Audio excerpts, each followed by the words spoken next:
কে? আমরা কোথার ভাড়াটিয়া বলো তো?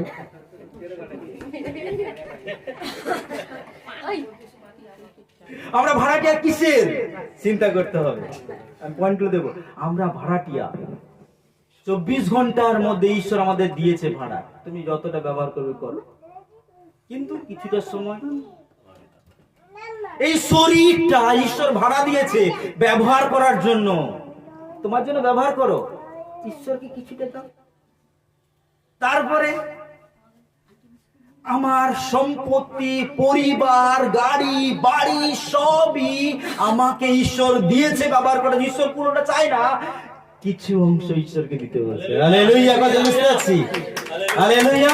প্রথম যে পয়েন্ট, এই ঘটনা আমাদেরকে মনে করায় ঈশ্বর একমাত্র মালিক।